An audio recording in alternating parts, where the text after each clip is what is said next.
Hello guys, you are seeing Prime News Australia, where we show you the latest and important news of Australia in the fastest and reliable way. So come, let's start by not delaying 25 big updates of the Australia, especially for you. Before proceeding in the video, comment by commenting from which state you are watching, and also like video so that YouTube can reach this video to more people of Australia.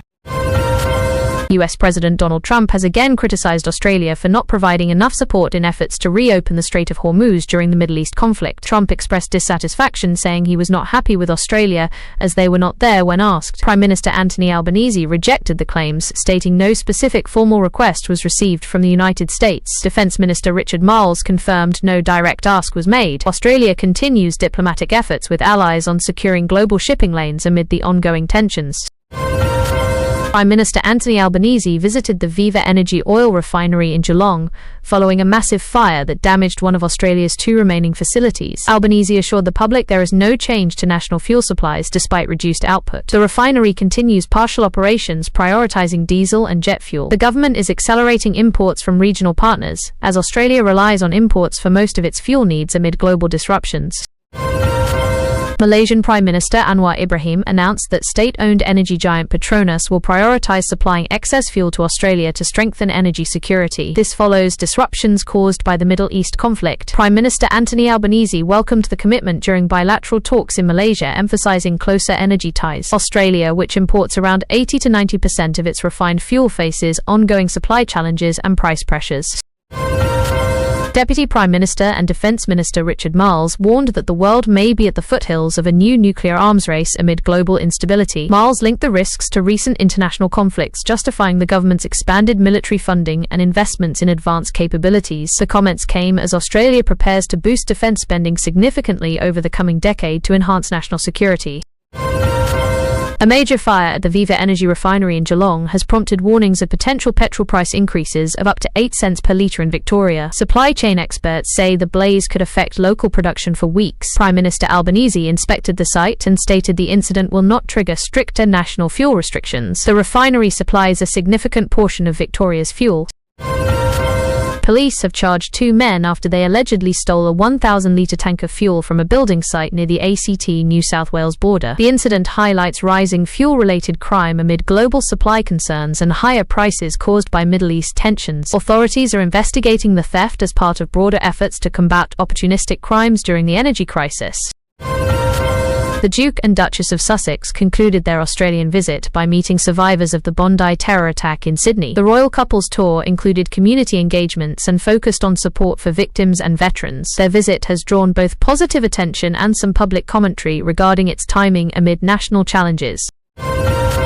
The federal government has announced an additional $53 billion in defence spending over the next 10 years as part of a new national defence strategy. The plan includes major investments in drones, autonomous systems, air and missile defence, and the AUKUS submarine programme. Defence Minister Richard Marles emphasised building a more self-reliant Australian defence force while maintaining the United States alliance. Australia's unemployment rate remained stable in recent data releases, but economists warn of emerging risks from energy shocks and global uncertainty. Full-time employment hit record levels, yet underlying real underutilisation figures suggest hidden weakness. Business and consumer confidence has fallen sharply due to fuel price volatility and broader economic concerns. Paladin Energy shares rose after the company lifted its financial year 2026 production guidance for the Langer Heinrich mine. Strong operational performance led to higher forecasts and adjusted capital spending. The update comes as global energy markets face disruption, increasing interest in uranium as an alternative energy source. Perth police are seeking a man captured on closed-circuit television eating snacks from a box before stealing hundreds of dollars worth of premium beef from a Southern River butcher. The suspect jumped the counter and grabbed large cuts of meat. The viral footage has shocked the store owner and sparked a police investigation.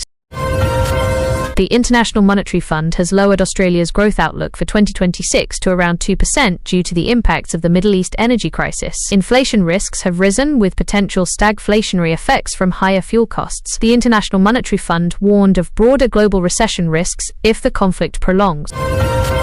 Prime Minister Anthony Albanese confirmed the government has used new powers to secure an extra 100 million litres of diesel. This move aims to bolster critical fuel stocks amid ongoing global supply disruptions. The government continues to monitor the situation closely following the Geelong refinery fire.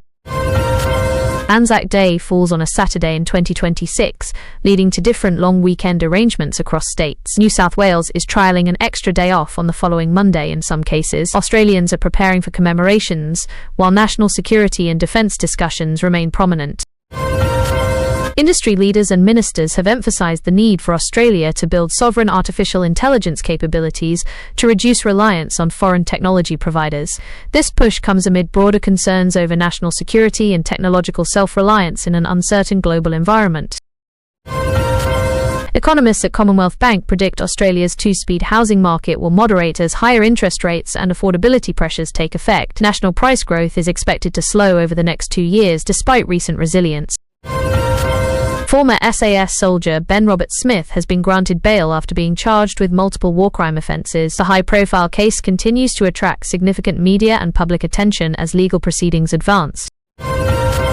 Nearly 100 service stations in New South Wales have been fined for misleading fuel pricing practices during the current supply concerns. Authorities are cracking down to protect consumers amid volatile petrol and diesel prices. Prime Minister Anthony Albanese is set to join international discussions on securing the Strait of Hormuz. Participation is linked to progress toward a permanent ceasefire in the Middle East. Foreign Minister Penny Wong has been involved in related multilateral forums. The government has arranged additional fertilizer imports, including from Indonesia, to support agriculture amid global supply chain strains caused by the energy crisis. Farmers have welcomed the move to protect food production. The Bureau of Meteorology has released long-range forecasts indicating drier conditions in parts of eastern and southwestern Australia for the coming months. This raises concerns about potential drought impacts following recent variable weather patterns.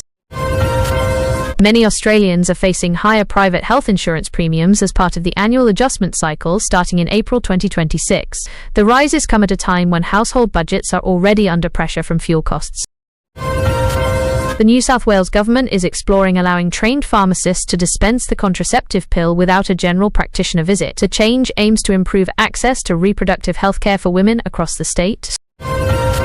Police are investigating a suspected gang-related arson attack on a newly opened deli in Chester Hill, Sydney. The incident is being treated as deliberate and targeted.